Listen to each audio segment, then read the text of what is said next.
Hey Al, What's up? you know what time it is? What time is it? Not only is it 6:32, it is time for Savage's Unscripted. Woo! We're back.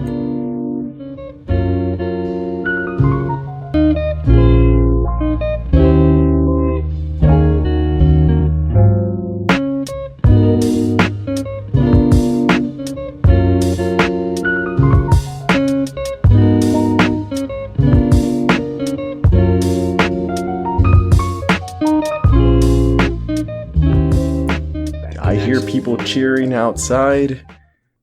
No, I don't.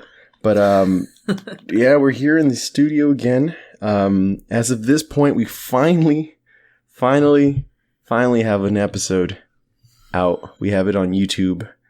By this point, people already should know that it's out there. Is there any other news that you want to talk about right now? Recently we just opened up our Instagram.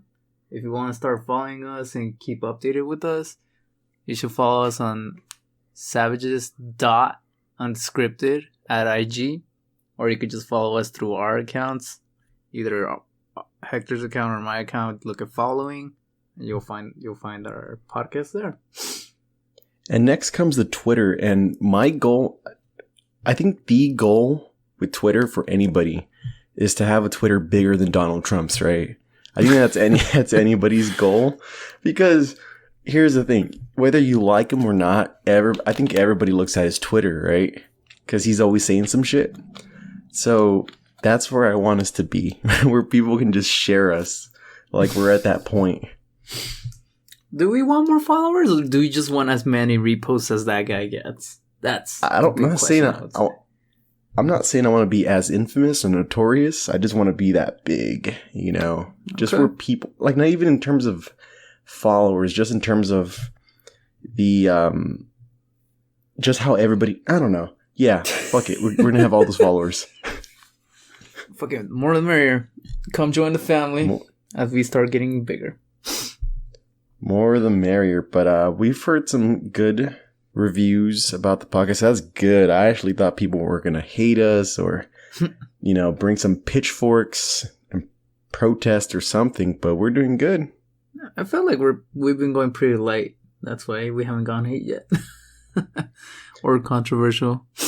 But yeah, it's going good, soothing. We're clicking pretty well when it comes to what we want to talk about. I honestly, at the beginning, when this is going to be a episode we're holding on to until we post it later. But I remember our first episode ever, we clicked pretty well, but even before we started, I had precaution that we weren't going to click or be able to flow so easily. I don't know if you had that same thoughts, or maybe you had something different, or you just didn't care. Just freaking press the record button. I just didn't know what was going on. I remember our second episode again. So everybody, this won't be releasing anytime soon, but especially our second episode, we felt like we were having a good conversation, which turned to like 2 hours. And like after we looked back and then we realized, whoa, the conversation died an hour and a half ago. I don't know what we're talking about. It was like just, it was like listening to just two drunk people talking, like falling asleep or something. Like I didn't know what we're talking about. But the first episode was interesting though, because I felt like, how long was that one? Like an hour and 20 minutes. And that was the first roast. I think we were talking about Mike. We're talking about Mike and the Angel, and then maybe a little bit of. So Amy now too. the roast list is a thing. I've had people telling me, "Oh, who's gonna get roasted next?" Angel brought up that he's happy he made the roast list. So he basically, he's that first person. But speaking of which, I'm going to bring this up now. I'm going to add to this roast list. And you know what I'm going to say right now, Al. Okay, go ahead. So I went to a party yesterday, right? Mm-hmm. And this is a good old friend of mine. This friend that I've known since 5th grade. And so he announced this party a while ago. And a friend and I were going to go, and he brought another friend of ours, Ramon. I'm just going to put the name out there. Fuck it. So we just mess around so much, especially on Twitter. He did this thing recently where he took my profile photo and he zoomed it in and he made it his profile photo. Damn. And he's just been like just tweeting random raunchy stuff, and everyone's been hitting me up. Hey, why are you saying this? And I'm like, oh, damn it, Ramon. And then he just changed the name to my name. I'm Dr. Hector on Twitter, but he changed it to my real name. It's like Perez Hector or something like that. Mm-hmm. So something funny happened at the party, which I think everyone should know. It's a funny story, but prior to the party, so this guy, he's interested in a friend of ours. Mm-hmm. And not too long ago, she told me, hey, I found your friend on Twitter. And this friend is into her. And, she told me that she was, wait, so swipe left means you're interested? Or swipe right? Right. So she wasn't interested. She swiped away. She swiped them down. She swiped them down, and basically these two were going to go to this party together. They didn't know. And so we're at this party, and he's trying to talk to her, and it was just really cringy. He's like telling her jokes, and he's just getting really close to her. And there was a point in the party where she was going to take me home, and he went up to her, and he was like, hey, I don't have a ride. Looks like you're going to have to take me home. Everyone's just cringing and looking at this. Like, there's never been anything more awkward. But I just had to share that. Sounds like he's gonna be on the podcast one day. But I know that might be the most edited episode, because I know 90% of it he's gonna say some random shit, random facts. But yeah, it was fun. I think it's always cool going to like parties and stuff and seeing old friends from high school. We've talked about this a few times about we feel bad for those people that, high school was their peak and that was their height. Like that's the most they've done. Like those were their best memories. And I think that's kind of sad, but it is nice to go back to that point and talk to those people that you talked to when you were younger. What do you think about that? I would say general idea, it is good to go back. Yeah, I feel it just depends on who you're talking about, or specifically we should analyze per case, because at times high school would have been the same thing you would have felt or you would have gone through. But I feel like in general talk, yeah, it's a good way to go back, talk about some past memories, some good old laughs, and in general, just what always confuses me so much is because I think we've seen this in loads of movies, and we've seen this and we've heard this from just older people that say high school was their best years, that their best memories and their best stories. But I was in high school so many years ago. I graduated in 2012. Mm-hmm. And, since then, after college, I don't even think about high school anymore. That's why it kind of saddens me when these people say, like, that was the best that has happened to me, because I feel like after high school, they just kind of stopped living. I'm just saying, if they enjoyed it, might as well just go with it. Let them feel good about what they felt during that time. Probably just open up more about it. See, make them, even when they say it in that moment, make them feel happy during that time. Like, because like you said, it's kind of sad that they state that. In a few years, it's going to be the 10-year anniversary since I've graduated high school in just 3 years, and that's really crazy. I think that the whole high school reunion kind of loses its feel, especially because of social media. We see each other so often in photos and posts and stories. I feel like we already know what we're doing. And I had this discussion with a friend just yesterday that I feel like the high school reunion, that whole idea, it's different now. Now we can just meet up whenever. I mean, that's great that at the reunion, we're going to have this moment where we're all going to be there, ideally. Mm-hmm. But it just isn't the same as it was back in the day. Because back in the day, you graduate high school, you do your own thing, maybe talk to a friend or two, but you don't really know what everyone's doing. You can't see these posts. You're not seeing these stories on who's working what, who had a kid, who got fat. You're not seeing this stuff. But now we're seeing that everywhere. We know, yeah, this person's doing this person's doing that. If anything, to me, I would rather have a reunion of the people that I dormed with, I think. That would be cool. Like all the people that were in your building your freshman year of college. Because I think your first year of college is really a big thing. Especially like those people these are people that you live with for the first time away from home. I'd rather have that, I think, honestly, instead of a high school reunion. Like, fuck the high school reunion. I want that dorm reunion. That sounds more special to me. I would just say it again. I feel like it will go case by case, person per person. I'm stating these things because I didn't have the best freshman year, at least dorming wise, especially with some interesting stories that happened during that time. I'll just say one of them. I remember freshman year, I was, at least in my perspective, I felt like, going away from home. It felt like going away from the pack, but at the same time, it felt like something natural that has had to happen. But, in the beginning, it could be challenging.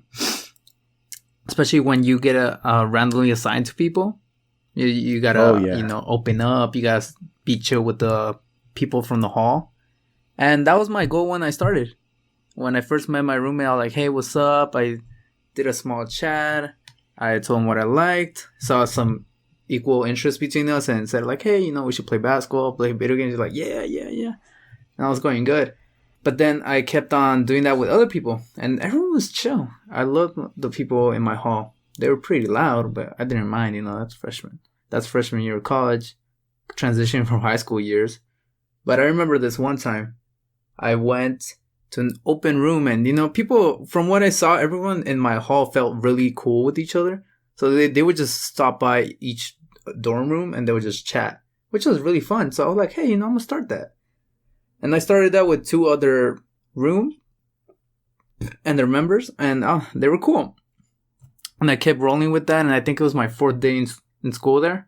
One day before I went back home for the weekend. And I forgot what his name was. Let's call him Super Mario for now. I went to Super Mario's room. But I went inside and I was like, hey guys, like, I was being too polite. I felt like I was being cringy polite, but, first contact, I wanted to be polite. I was like, hey guys, you mind if I sit down and chill with you guys? And the big dude that was next to him, he was like, yeah, dude, that's cool. Then the Super Mario, he just looked at me like, yeah. And I remember I started trying to get a chat going. I was like the most talkative. I was pulling questions out of my ass just to get to know them more. And I felt after that one time when I started talking to him and towards the end, the whole time he just felt like not uncomfortable with my presence, but he felt like he didn't want my presence there. I just felt that. And I remember for the rest of the year, I don't know why, I never did shit to him. I felt like I probably came in too strong to him. But every time I ran into him or anything, he just gave me like dead beat eyes. And I'm like, dude, what the fuck did I ever do to you? And it got interesting. I'm like, all right, this is going to be college. Because I felt like it wasn't drama really, but it was just some made up bullshit out of nowhere. Which was just really interesting. And it just made me think, hey, maybe this is gonna be one of a series of many interesting experiences I'll have at college. And they came to be true. He was probably having like some beef with his friend Luigi, you never know. Oh man, or I reminded him of Luigi. I don't know, bro. But that was like an interesting way of looking at things. Just a bunch of Italian plumbers in his dorm. Yeah, you're right though. All of our experiences are different there, and I was lucky though because so I didn't live in the freshman dorms in my freshman year. Mm-hmm. I lived there in my second year. My initial thought was, I want to meet people. That's why I'm going to the freshman dorm. It's easier to meet people there. Mm-hmm. But at the time I was like, well, I'm going to be a sophomore. I'm going to be living with freshmen. Like, what if they're annoying as hell? And so I chose to live in a single. So I didn't have a roommate. And I think that's why mine was just a lot more, maybe just not as bad. Because I've heard all these roommate horror stories, and some people get some crazy ones. I don't know how the roommates are assigned. I feel bad for people sometimes. But also sometimes you really don't know someone until you live with them. We had a group of friends, and I'm just going to say this because I doubt he's going to listen to it. But hey, put a just skip. He's skip probably to gonna be one of the first. time. I'm gonna just be antagonizing everybody today. But so Angel and Edward, they had a roommate. He was a great guy, well, like really cool guy. He's one of the first people I met in college, but he was just really messy. He didn't clean up after himself, and it wasn't just limited to his bedroom, like even in the kitchen. I remember once there was like those shaker, like those bottles, with the shaker you take to the gym and stuff. Mm-hmm. So there was one of those with dirty water or dirty something. Wait, probably just rinsed it. Sorry to interrupt, but can I take one shot at who it might be? Go ahead. Is it the guy that ate You're not gonna get it right. cold rice out of his Tupperware? No. Just already know. Damn. Okay, go ahead. Yeah, already know. No, he didn't live with them. Okay. That's a story I'm gonna tell way in the future. But no. So anyways, so this guy left like a shaker right by the sink, and it was like dirty water or something. And I promise you that was there for at least a few months. And there was one day where we realized, like, hey, that's been there for a while, and nobody wanted to touch it. And this guy comes in, and he was like, no, that's been there for like 2 days. And we're like, fuck you. That's been there for months. That's been here longer. That at this point, that's your guys' roommate, and it's not paying rent. That's how long it's been here. But yeah, I hear all these horror stories. My a friend of mine, the one I went to the party yesterday, he lived with another friend of ours, and I heard this story that whenever his roommate wanted my friend out of the room, he would be watching porn on his computer, no headphones. He'd just start watching it with his roommate in the room, and I don't think how I'd be able to do that. Not necessarily dislike somebody, but dislike their habits or something that they do, and live with them for a whole year. That's crazy. Dude, they just don't care. Oh man, I feel like that on its own shows how maybe strong a relationship they could have had for doing that. Well, it wasn't just more so on the fact that they were close. That was just, I think he wanted to make my friend uncomfortable so he can leave. I mean, come on. If you walk in and your roommate just starts watching porn on his laptop, no headphones, like you know what he's watching, are you going to stay there? No. Come on, be realistic. All you can do is confront him and tell him to stop, or you can leave. There is nothing, or you can stay. I mean, if that's what you want to do. Put it in the projector. Yeah, hey man, let's watch it together. Oh shit. I've got a projector. I've got a 4K screen. Oh, Jesus Christ. Yeah, but college is interesting. I swear though, like all the stuff that you mentioned to me before, like privately, that you gone through with your friends and stories, is just funny how much you've experienced throughout that whole time. I've experienced a good amount too, but at times like stuff like this, I'm like, what the fuck? No, yeah, definitely. But what's funny is like I didn't sign up for this. I remember going. Okay, so when I first went to college, like I said, I didn't live on campus my first year. I was commuting, and the main reason I wanted to live on campus, because you've seen, I don't live very far from campus. I'm like 20 minutes away, probably. So when I first decided to live on campus, because I wanted to do something more, I saw people. Because the thing is, CSUSB is a huge commuter school. You know, like a big population of it commutes. But then if you think about it, that's just kind of sad. Like, I just noticed so many people were driving to school, going to classes, and leaving. There wasn't the college experience. It was like high school, but you're paying for it. You're just going to classes and leaving. And I wanted more. Yeah, and when I was in high school, I wasn't popular, but I knew quite a bit of people. And when I went to college, to Cal State, there was quite a bit of people from my high school, but we weren't very close. And there was a point where I realized, like, when I graduate college, am I only going to know these people and a few other people I meet in classes? To me, that wasn't good enough. That's why I decided to live on campus, and I just met so many people. Most of them, it was just really unplanned. But what would you say attributed to you getting to know so many people? Because you had several amount of jobs in school at time as well. Like, what do you think? Do you think your jobs would have helped you a lot in getting to know other people, or was it just your motivation to just meet people on your own? Oh no, definitely the RA job, definitely. I think changed me a lot. I was an RA the summer before I met you. It was that summer. Because the thing is, you're working with these students, you're in charge of these dorms, and you're overlooking these students. So you have to communicate with them. You have a team that you have to communicate with. And when you do this job over the summer, and you basically see everybody every day, and you live there, it's kind of like, I don't know if you've ever gone camping. Like, if you see these people, you're going to interact with them a lot more, especially if you not literally sleep together, but you guys are sleeping at the same place. You guys are in dorms and stuff.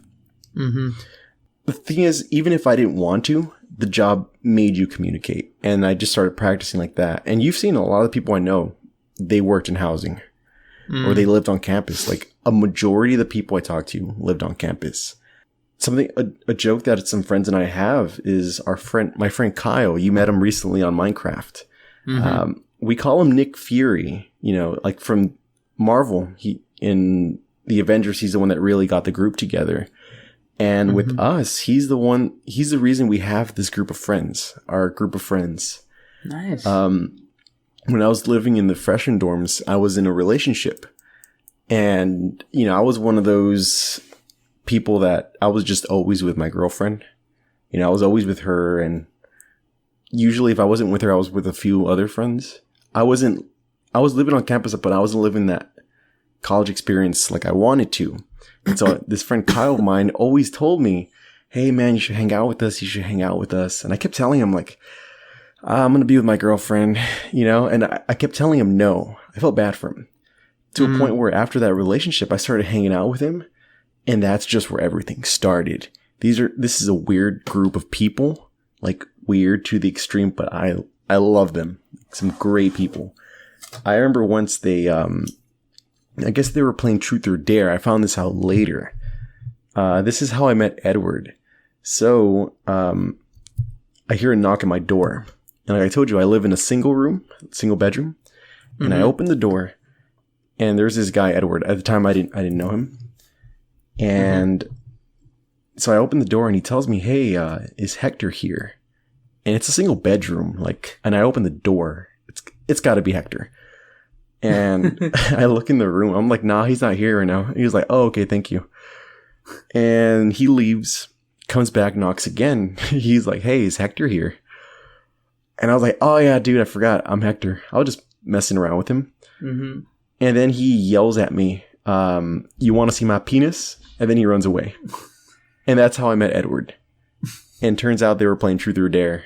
And the things you just experience in college, you're not going to experience anywhere else. That's my point here. Oh no. Or it will just end up being experiences that you'll run into in the future. And just practice for you at times. Yeah. It just helps you grow as a person. Like you said, when it comes to commuter school, it just feels like high school. Because you just come in, go to class, listen to whatever you have to listen to, get your attendance points, and then go back home and do your homework and just keep the cycle going. And that sucks too when you're paying for so much money. It's like you're paying so much money and you're only going to class and you're leaving. Your tuition includes so much more. The gym and other facilities and other resources. At least use those things. When I was advising freshmen, that's what I always told them. Hey, you guys are paying a shitload of money. Use it. Go to the library. Use the gym. Use this. Like, if you're just going to classes, you're not getting your money's worth. As weird as that sounds. Well, yeah. And just going back to what I was stating is that if you keep that cycle going, it just comes out to being like high school. But yeah, I see the value definitely as you said it, you're paying so much. Why is it? It just feels like high school. You should rather get the full college experience than just, I viewed it in my perspective as to grow as a person, gain more experience in anything, and just basically don't come out the same way you came in. Besides, with a piece of paper that cost you 30 plus grand. I felt like a lot of people during my time, I was surprised how much lack of involvement there was in school. It obviously was because of a commuter school. But there were so many opportunities you could take advantage of, either for your career or just having fun. Yet people weren't doing that. Even people who dormed, they would just chill, go to their dorm, I don't know the fuck to do, and then just go to sleep and repeat the whole thing over. Take advantage of all these assets you have to yourself, not just one thing. And obviously, I'm not bashing anybody. I know commuting could be difficult, and obviously, it's gonna be a roadblock, and especially if you're working for yourself and all that. But I'm just saying, if there's some sort of time you could spend on that instead of some other, repeatable thing you do all day, or you will do after college, maybe you should take advantage of it. Yeah, I think just anybody would want to do a lot more.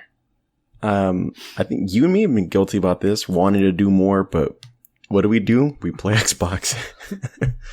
And I remember that in college when we were dorming and living on campus, most of the time I just wanted to be back at the dorm. I kept telling myself, I want to do this. Something I for sure did is every year I said, I want to be in the English club. Never did it. I think I went to one meeting, and every quarter I would go to one meeting and never show up again. What the hell, bro? But I think that is like the epitome of what most college students are and what they do. They say they want more, but when it comes to that point, they're too tired, they're too intimidated, they're too lazy, and I think we all do this. Yeah. We all do this. I hope people stop eventually. You would hope after a while people say, you know what? Fuck it. I'm going to go do this. I'm not just going to say I want it. I'm going to go do it. I think I stopped doing that my last year of college. And especially from all the responsibilities you gain out of college and then having to go out of your way to do something, I don't know, get yourself more involved academically or just, like you said, opening up yourself to other people. That could be more of a drag rather than fun. But at times I feel once you get that barrier going, like consistency with the meetings or doing certain certain projects or whatever you're doing for the club or extracurricular stuff out of it from that you're taking advantage from school, it tends to become a hobby. Like that one rule that says in 21 days if you do something consistently, it's going to be a habit or whatever that habit rule is. It feels, at least during that time, after you've gone through all that hustle, it just feels like fun. And then once you get out of it, it's going to be feeling weird and difficult to get out of it. And that's us with this podcast. I really hope we don't fall into that point where we're like, oh, we'll record later. We're tired. There's a certain point where if you want something done, even if you don't want to do it, you just have to do it. One of the best things I ever heard was I had a friend that would go to the gym a lot, and this is when I kind of started.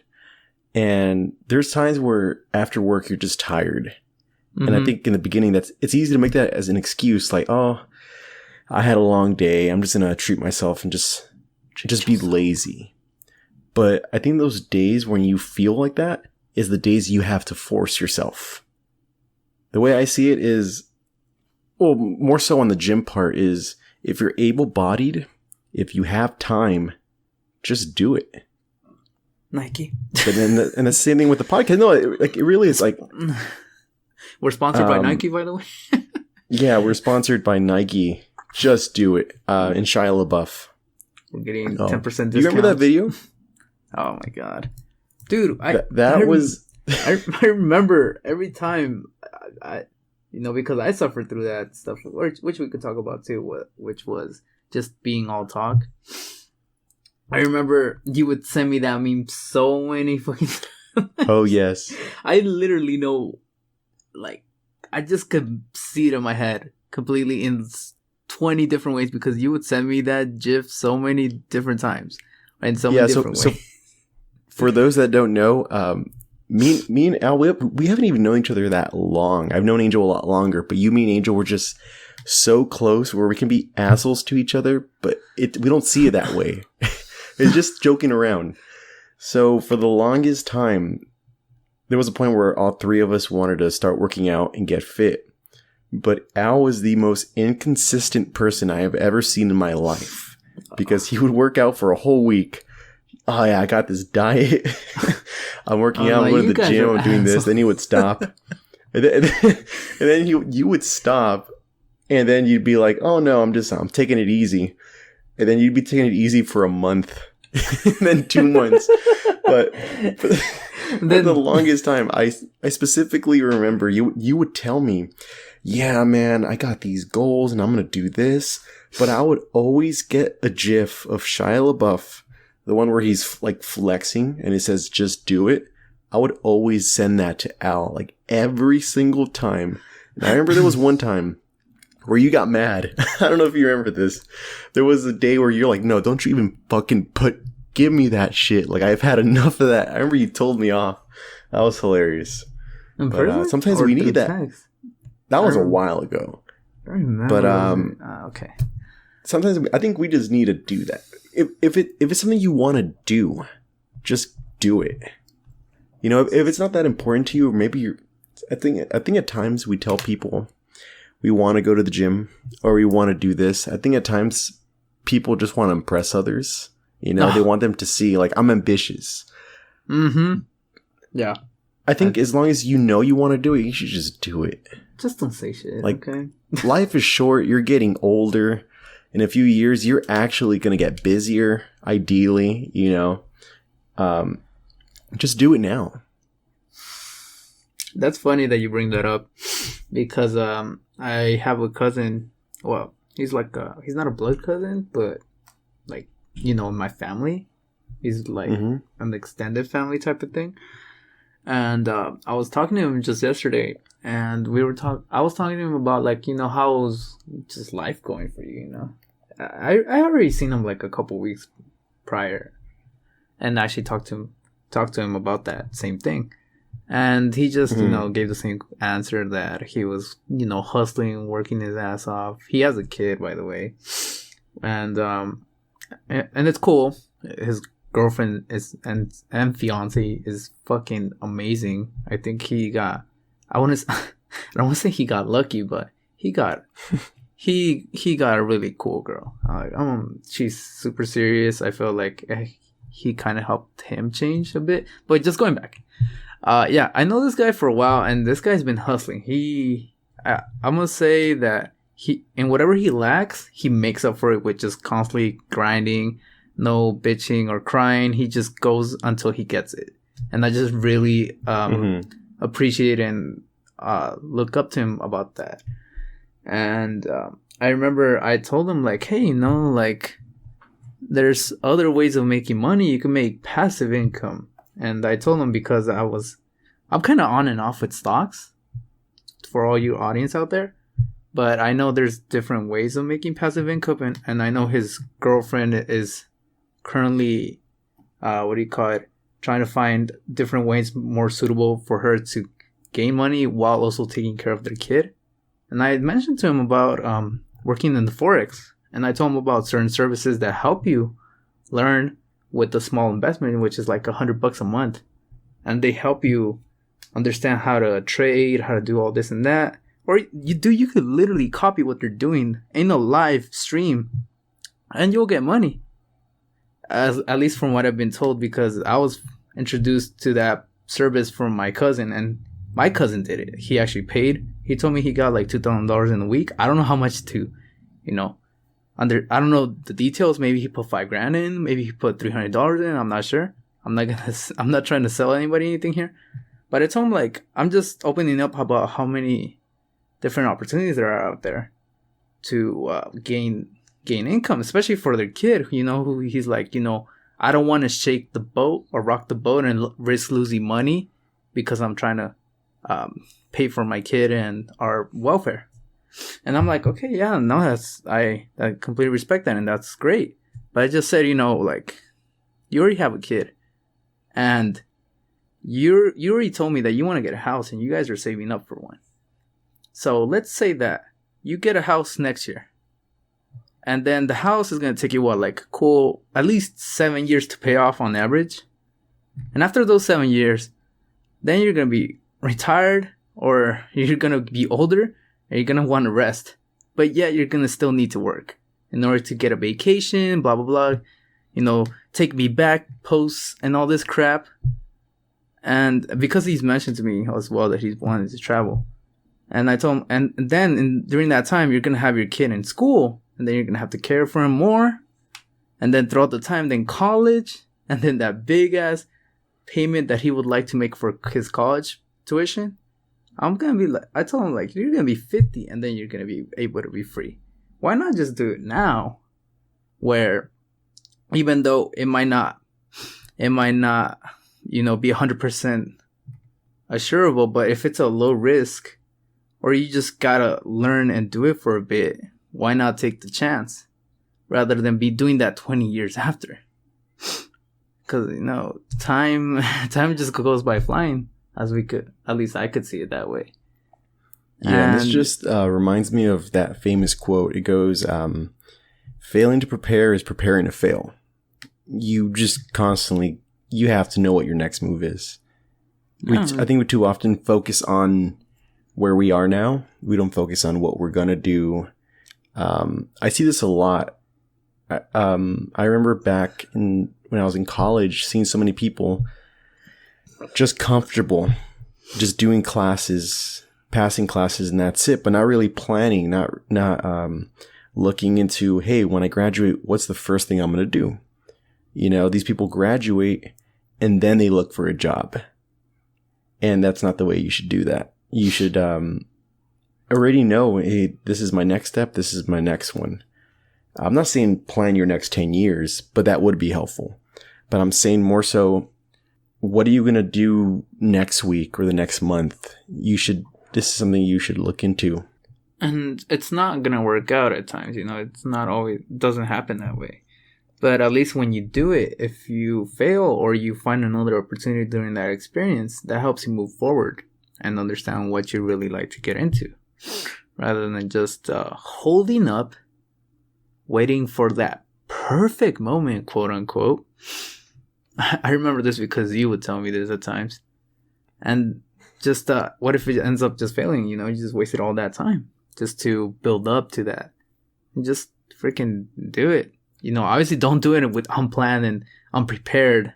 Preparing is good, but be prepared, but do a simple, brief outlook of yourself and then go ahead and do it. Don't wait for that. Yeah, don't wait for time to eventually hit you and say, oh, shit. Yeah, I have a great example. I've told you about this, and I'm sure he's not going to mind me sharing this story. I'm not roasting. I'm just trying to share an example here. But I have a friend, and I live with him probably my third year of college. A very good friend of mine. And so he was studying psychology. And when I lived with him, he got really into video games, and he had his mind on all he was doing was just going to class, doing whatever he had to do to pass that class, and really just video games. So like really what we were doing in our last year, we were playing a lot of Xbox, but with him, he wasn't really planning, okay, once I graduate, what am I going to do? What's my next step? And years later, So he was doing, psychology this whole time, and he minored in music. And I remember he was about to graduate. I think he graduated 2 or so quarters before me. And I know it's a scary and it's a cliche question, but I think we should be asking, what are you going to do next? Because it lets us know, what is this person going to do? And it kind of gets them into perspective too. Because at times we know we have plans. We do want to talk about it. I think it's really healthy to talk about what we want to do. And so there was one day where I asked him, what are you going to do next? And I remember the tone just changed and he got serious and he told me, like, you know what? I spent 4 or however many years doing psychology, and I just realized right before I'm going to graduate that I don't want to do psychology. So he spent all this time, just cruising. And then now he realized he didn't want to do that. Mm-hmm. And like now he has plans, and like, he has plans to go to grad school. He's got some stuff he wants to do. But my point is, that's something that we shouldn't be doing. We should be really focusing like, hey, I decided to do this major, but what am I going to do with it? What should I be expecting? Because our future it's inevitable. It's going to happen. No matter how much we do other things, we're not going to push it away. It's coming for us. That's as scary as that sounds. We got to keep that in mind. I feel like it's just a mindset you gotta kind of have to plant in your brain at times, where, like you said, you gotta always think ahead while you're doing something currently, but also once you get to that point or that opportunity to do it, just fucking do it.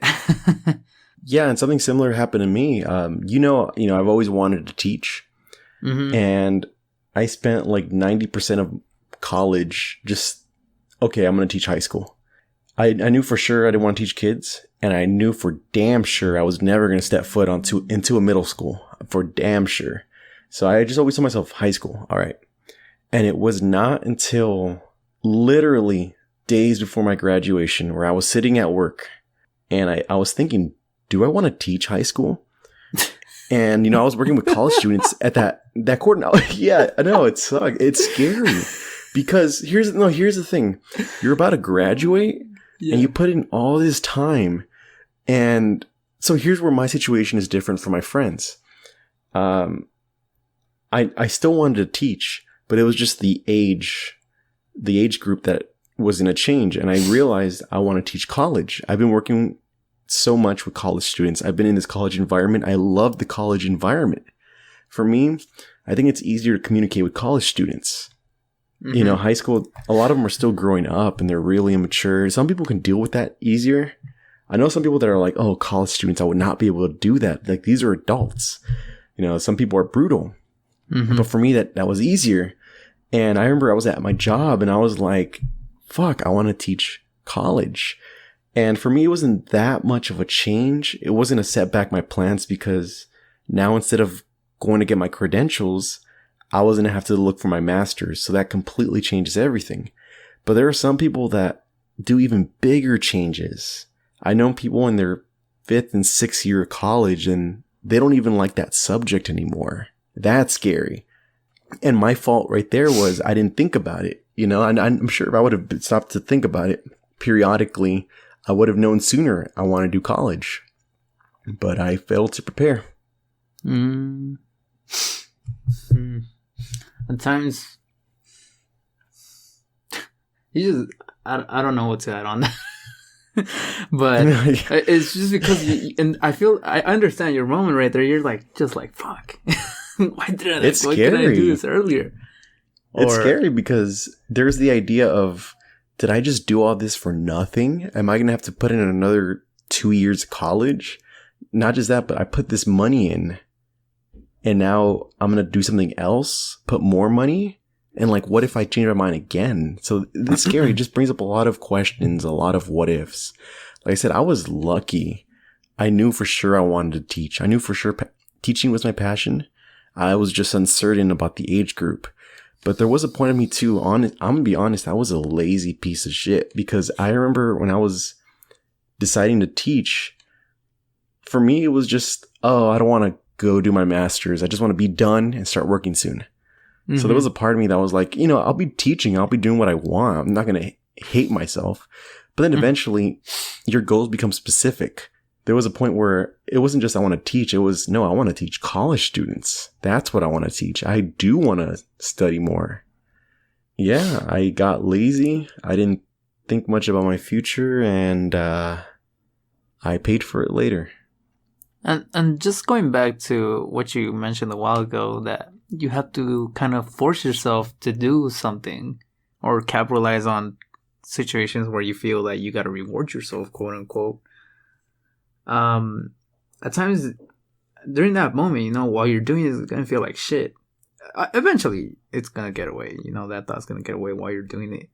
But in the beginning, you always got to think, and the thing I've kind of brought back to myself was that you should just think of the end result.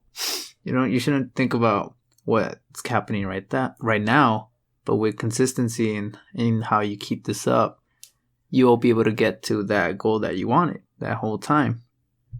And either way, it helps for your laziness, I feel, but it also helps for your confidence, because you're like, hey, I'm actually doing the stuff I need to do to get there. You might not believe in yourself during that time, but it's gonna, once you get to that result, you're gonna be pumped and excited about yourself, especially knowing that you're doing something more than just playing video games or chilling, watching Netflix or stuff like that. I think that's another reason why I really like college, because I think that's when you're on your own. When you're in elementary, middle, and high school, you're going because it's the law. You have to go. Your parents are making you go. Mm-hmm. You don't really have much choices. You go to school, you go to the classes you have, that's it. Once you go to college, what you major in is up to you. What you want to do after college is up to you. Whether you go or not, that's up to you. All those decisions, they're actually yours. They're not your parents doing it for you.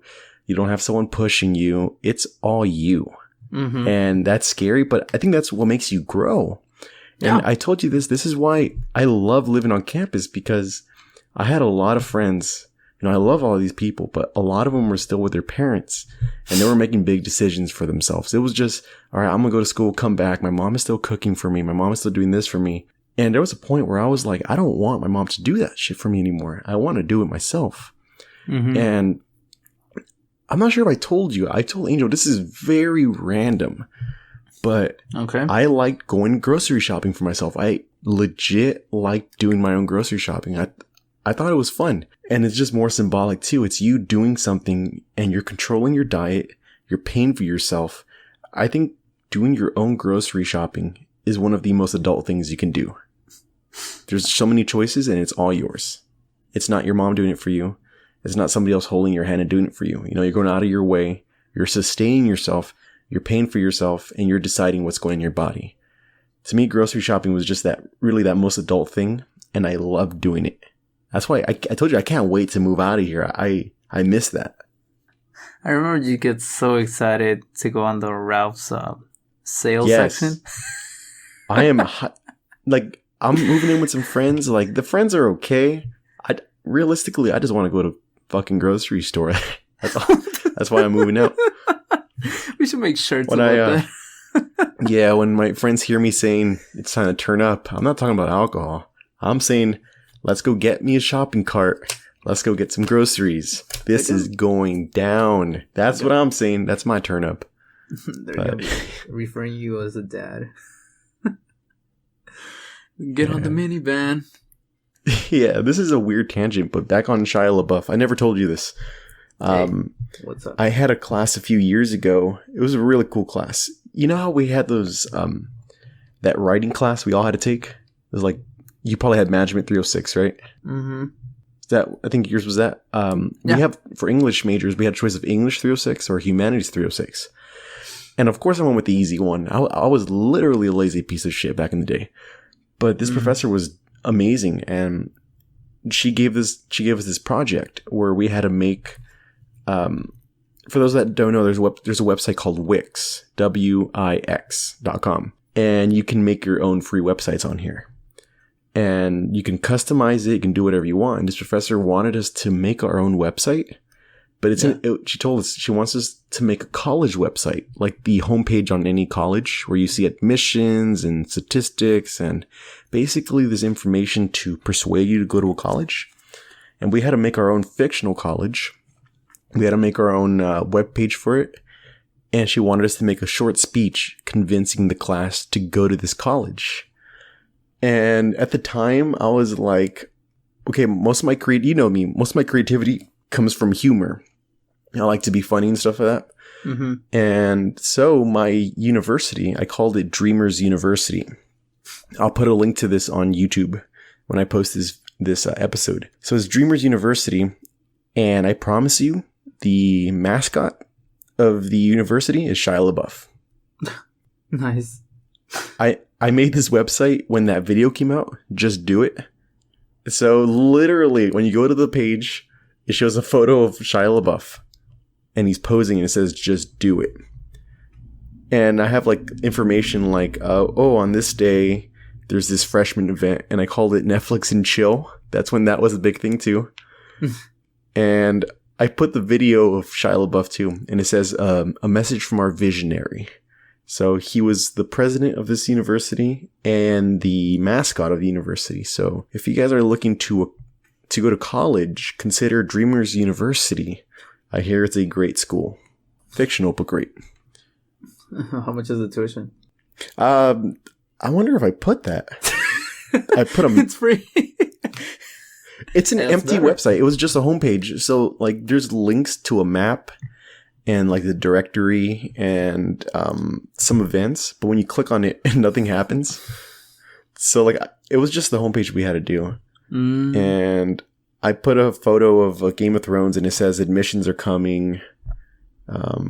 Apparently, President Obama was going to have a speech at this school too. This was right before Donald Trump took control. Yeah. So Dreamers University, you guys look into it. I mean, most people would want to go to Hogwarts. Why not go here? This one's a little bit more real. Shia LaBeouf is real. Dreamers University, not everyone's trying to kill you. I didn't watch Harry Potter. Have you seen? I'm just guessing that. Oh, you've never seen Harry Potter? No. I was going to ask. You've never seen any of the Harry Potter movies? I saw the first one. I don't believe you. I saw the first one, and I saw up to the clip where they put the hat on him, and the hat talks that the sorting hat, worthy or something. I don't know, dude. That's the only thing. Then I fell asleep. Oh my gosh, I don't know you anymore. You probably watched Harry Potter today. Me? But you've heard of Quidditch, right? No. That's like the sport that they have in the movies and the books. Basically, you're on these broomsticks, and there's like some components of soccer. Yeah. So it's really cool. I don't know if you've heard of this, but there's an official sport. There's like an official league for this sport in real life. People play this. They'll be running around with broomsticks, and they play the actual game. Like that's really cool. I think it's cool how something can be written like a sort of fiction, and people really are so inspired by this that they bring this into reality. I think that's really cool. I think that's when you know whatever you wrote is successful. When it's a part of pop culture and people, it's a fucking sport now. I'm looking up for subscription applications. There it is. For Hogwarts? Yeah, let's go to Hogwarts. No, USQ, man. US Quidditch. What the got hell, some official bro? sports. I wonder if some colleges have this as a sport. I feel like we don't have football, but we have Quidditch. It's probably gonna gain more recognition than I don't know what college sport is there. I can't even name them. If people go to your college for that, you're gonna know these people like reading, right? Or they just like to go with the flow and whatever's popular and just watch the movies and not to read the book. That could be another one. Come on, bro. Who's gonna read a ton of those pages? Holy shit. How many books were there? Like 9 or 10? No, about 7 maybe. How many pages each? Like 300 or 400? I read the books a few years ago, and this was funny. I saw the first movie, and I never saw any of the other ones until I was like a senior in college. I had never seen any of them. And this whole time, I'd never got any spoilers either. Until literally right when I started reading the books, I got a spoiler. And I was just like, really? There was this one guy, and he had a t-shirt with every big major spoiler on his t-shirt. And so, like, on the t-shirt, it would say, yeah, so this fucking asshole, like, it said, Darth Vader is Luke Skywalker's father. There was one that said, it said Dumbledore dies. And it was like every major spoiler of these big pop culture films. And that was right when I started reading Harry Potter. And I was like, oh my God, really? Now I'm reading it and now I get that spoiler? Oh my gosh. Now that we're talking about college and education, though, I wanted to bring up one topic that kind of relates to that and what's being kind of trendy recently with, how would you say, it's like business models that are quote unquote guaranteed or most likely gain you profit or within a short amount of time. Like I'm gonna name some like e-commerce, stocks, social media marketing, all the stuff Tai Lopez just promotes, basically. And I just find it interesting how, it's interesting stuff. It could really get you in the game when it comes to being able to obtain so much money. But the problem I see on that is that people get so hyped up about possibly gaining so much money that they end up falling for a simple trick that's just that they teach you the videos, they charge you more than $500 to learn, quote unquote learn. They teach you some basics, what I feel. And come on, like if you're going to be a business leader of that industry, are you really going to give all your cards away? Or are you just going to make a quick buck out of people? And I find... It kind of reminds me of... maybe you could shine some light on this because, you're in business and you studied business. But this reminds me of pyramid schemes. Just when people hear of this little business model or presentation and they're guaranteed in a month you're going to be making a couple $1,000s. And that's how it always is. Like after your first year, you're going to have this sports car. And there's like they never tell you but wait. There's always that bit they're not telling you. And I've known people that have fallen for pyramid schemes and they've come to me and they've said, hey, come help me with this. You could be making thousands in a week. I would say that gives a good overview of what it could be. You could see it that way because they do provide content that could be really useful for you and you could end up making a career out of this. It just ends up going back to what we said. What are you going to do? Are you actually going to commit to this? Or do you just see this as quick bucks and not really what you'd like to get involved in the future? That's where I feel people just fall for that. Because I've known some people who actually bought the courses. And they're like, yeah, it's really good stuff. But I'm like, okay, what's your next step? They're like, oh, I'm not sure if I want to get into this. It's just the excitement that gets you to click that button and pay for that money. It just gets people hooked.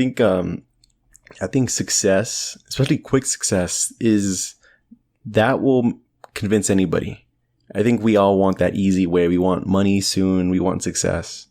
So when we hear that and we're guaranteed that, and especially when we see other people that are like our age or younger, and they have fucking sports cars and they're making thousands of dollars, and you're a freaking waitress or a waiter at some restaurant, it's like, of course you're going to want to do something. Mm-hmm. Of course you want something done, and at times maybe it's someone you trust and then you're like, oh, this person's doing this, I can do this too. Yeah. And typically they're quote unquote college dropouts and now they're making 7 figure salaries. Isn't that their selling point? Yeah. Like, oh, you don't need to go to college. Let me give the listeners a little how would you say, a scheme detector, okay, of knowing when this is happening, when they're trying to convince you, to help you stop and think about this and think if it's really going to be worth it. Okay, so and also help you understand when this is actually a quick success story, and most likely you should think about it more than just jump into it. So yeah, and before we go on, everybody, this is Business 101 with Al. And if you want to hear this, you're going to have to subscribe and pay the $10 fee. All right, so Go we're on. concluding the episode. No, but so these are the simple signs. First of all, DLC. First of all, they're usually going inside or coming out of a sports car, a really expensive sports car. That's one. Two, okay, if they're not in there, they're in an office and there's a whiteboard in the background or the scratch off papers that they have, and they have like an expo marker on them. You know they're gonna go off on that shit and just start writing some stuff. They're just gonna give you like the quick way of understanding how to do it, but really it's not gonna be that simple. And then I would say the last thing, they're typically or whenever you click on the websites on any of these, because there's a bunch of these quote unquote professionals for all these industries, e-commerce, stocks, forex, what was the other one? Oh, and social media marketing. Their website's gonna look so similar, and the structure is gonna be basically the same. The structure is gonna be like, oh, congratulations, where you're gonna be presented to a webinar. That's another one. They're always gonna have a webinar. And then the last thing I would say, their website format's basically the same. They're always, I can't really describe it to you that easily or go on details on it, but once you start clicking on these different things, you're gonna notice the format of each website being the same. And I typically say that this isn't, I'm not bashing on it. I'm just saying you could identify when they're going to be quick success stories. And like I previously stated, if you go for it, you got to understand, you got to commit to it. Don't just be like you mentioned, Hector. Don't just be excited in the moment because you're a waiter and you just want to get money quickly. If you're going to go to it, devote yourself to it. But the other thing I would say, or I want to go back to, is that if you're going to do this stuff, you got to understand that they're not going to give you all the cards. So you got to be able to be willing to hustle your way into that industry. And most likely, the video, which is probably going to be like my last marker. When you click on the links, when they make you subscribe and stuff like that, you're going to get repeating emails. Hey, this is webinars happening. Hey, blah, blah, blah.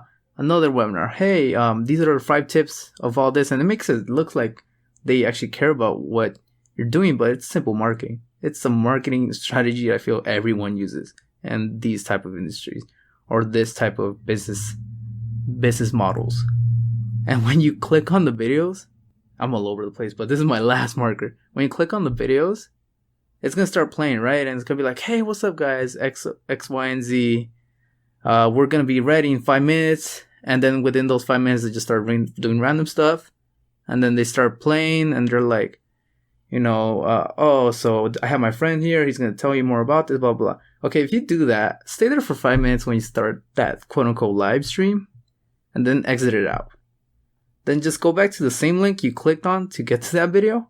Click on it. It's going to replay the whole video. It's not really going to be a live stream. I'm not saying it's going to happen all the time, but it might end up happening. And I've noticed that typically that's how you can notice when it's a quick, successful business model that they want to teach or sell to you. And I would say I went off on a rant, but I really... Now we're teaching them. I think at times people don't really understand what a pyramid scheme is. I think everyone thinks it's a straight scam.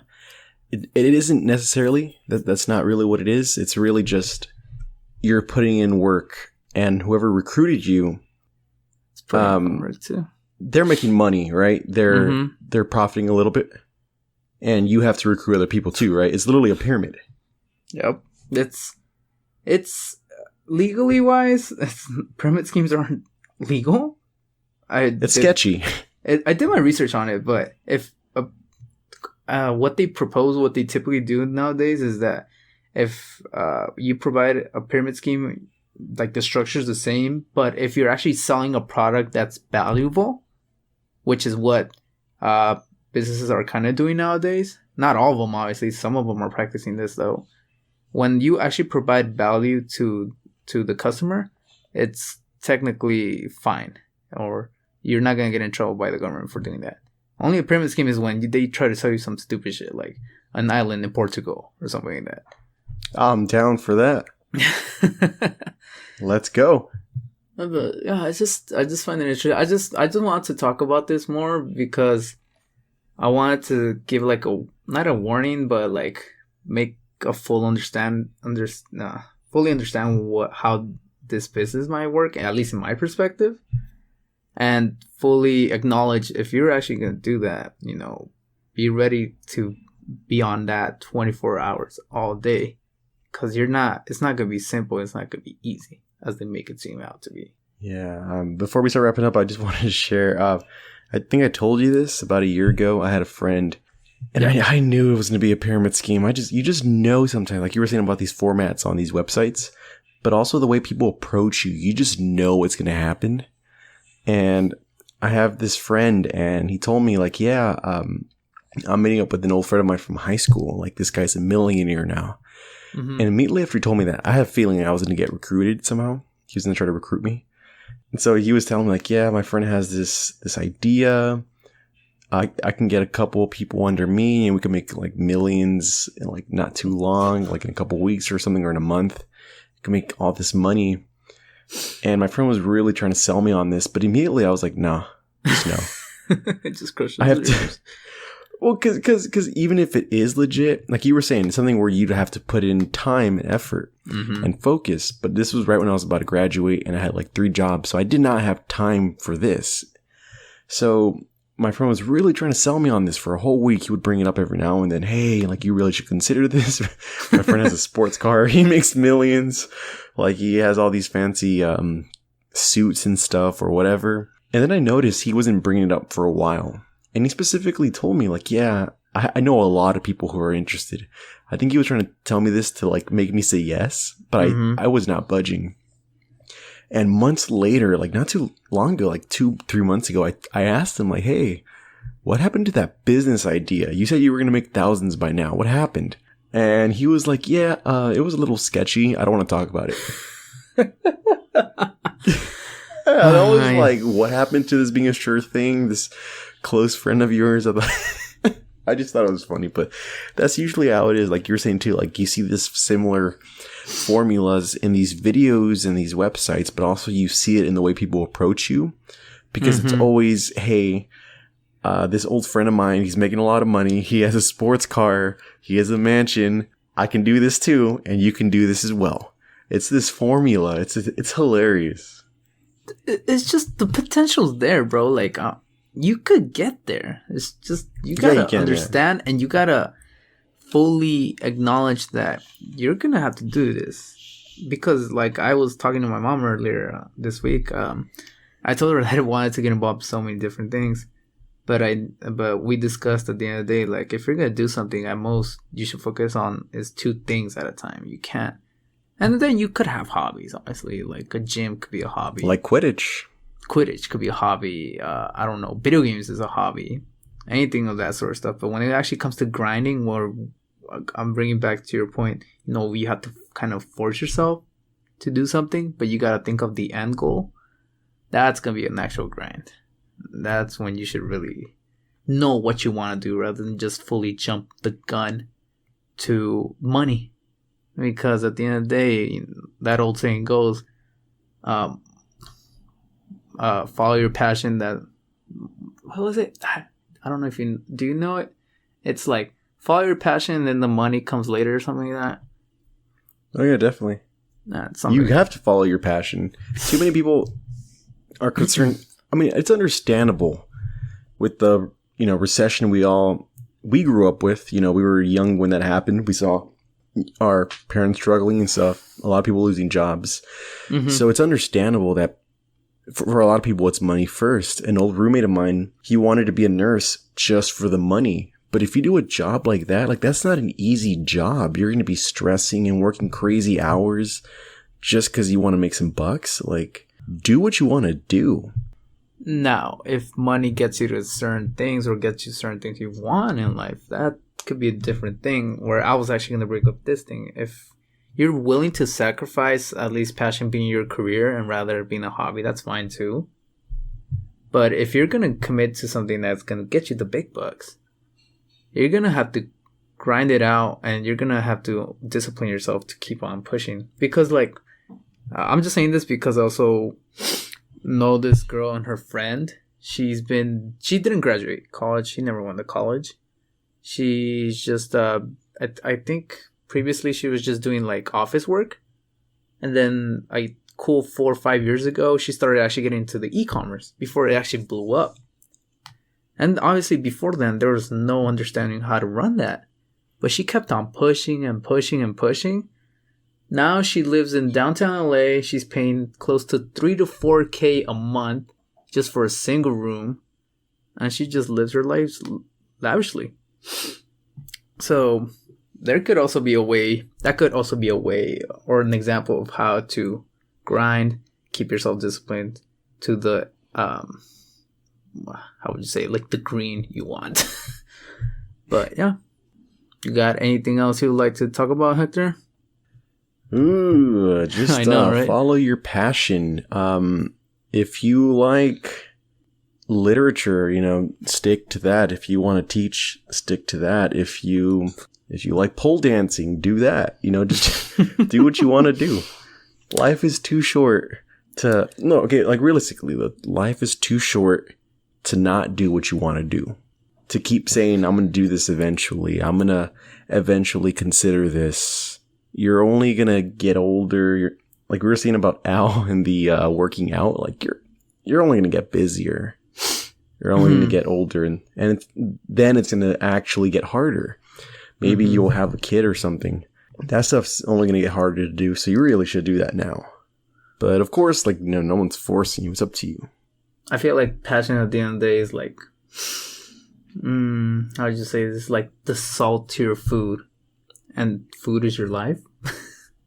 I think it's more like a flavor. I don't know. Salt. When I think of salt, I think of just salty. I don't know. Okay. Okay, that's a whole different conversation. Never mind. Yeah, what I'm trying to say is that it gives flavor to your life, and it doesn't make it stale and like a meh type of experience. It makes it how do you say it memorable in a way. Passion is the sprinkles on ice cream. It looks great, and you get it, and you're like, this looks good. I like this. All right. With that being said, let's wrap this baby up. What do you think, Hector? What do you think? Was this a good episode? Yes, I think this was a good episode, and I think people should subscribe. By now, we are on YouTube, SoundCloud. We're coming for you next. And you guys just let us know if there's anything you guys want us to talk about. Share this with your friends. Share this with your family, your baby mama, your professor. Yeah. Everyone. And one last thing I'd like to say is also, like Hector you mentioned, I'm just trying to enforce is that if you have anything you'd like us to talk about, just comment it down, send us a message, whatever. Just let us know, because we'll be more than interested on understanding more subjects and topics that's going on around the world.